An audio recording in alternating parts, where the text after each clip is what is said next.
Hello বন্ধুরা, আপনারা দেখছেন কাজী ভাই ইউটিউব চ্যানেল। এই মুহূর্তে সবথেকে বড় যে আপডেট সেটা অন স্ক্রিন সরাসরি দেখুন। আবাসের টাকা বিলির আগে প্রতিটি পঞ্চায়েতে বিশেষ শিবির। আপনাদেরকে ইন্ট্রোডাকশান দেই।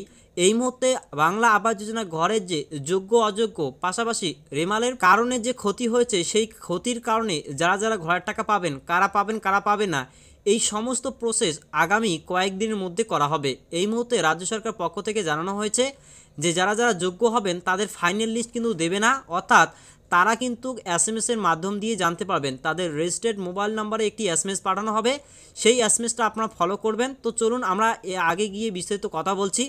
তো চলুন এবারে কি বলা হয়েছে সেটা অন স্ক্রিন আপনারা সরাসরি দেখতে পাচ্ছেন। বলা হয়েছে আবাস যোজনা প্রকল্পে উপভোক্তাদের বাড়ি তৈরির টাকা দেওয়ার আগে পরিচয়পত্র সহ অন্যান্য নথি আর এক দফা খতিয়ে দেখা হবে।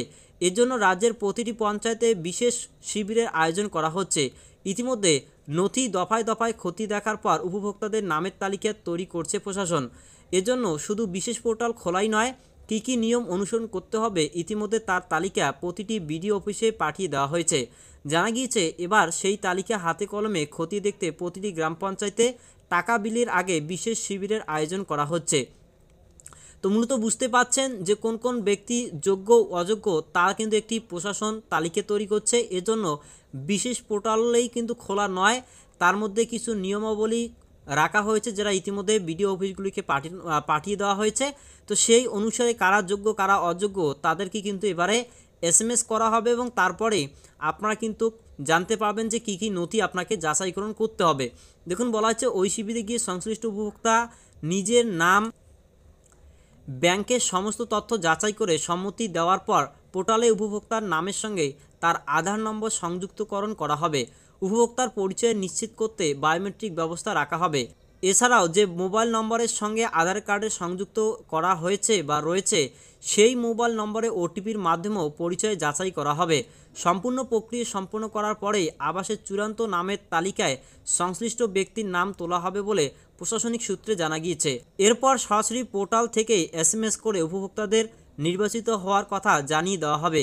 15 ডিসেম্বর পর থেকে আবাসের টাকা বিলি করা হবে বলে মুখ্যমন্ত্রী মমতা বন্দ্যোপাধ্যায় আগেই ঘোষণা করেছিলেন।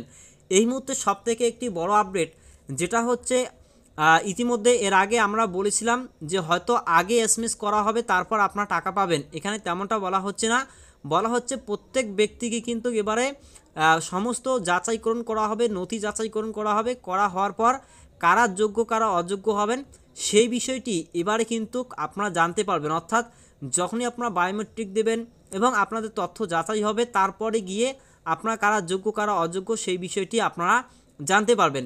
সেটাই কিন্তু এখানে বলা হচ্ছে 15 ডিসেম্বর পর থেকে আবাসের টাকা বিলি করা হবে বলে মুখ্যমন্ত্রী মমতা বন্দ্যোপাধ্যায় আগেই ঘোষণা করেছিলেন।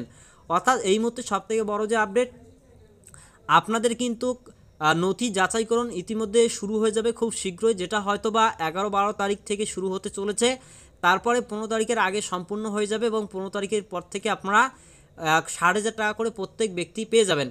তো এটাই আপনাদেরকে আপডেট দেওয়ার ছিল। খুব আশা করি আপনারা উপকার হবেন বলে আমি মনে করছি। ভিডিও ভালো লাগলে লাইক করুন।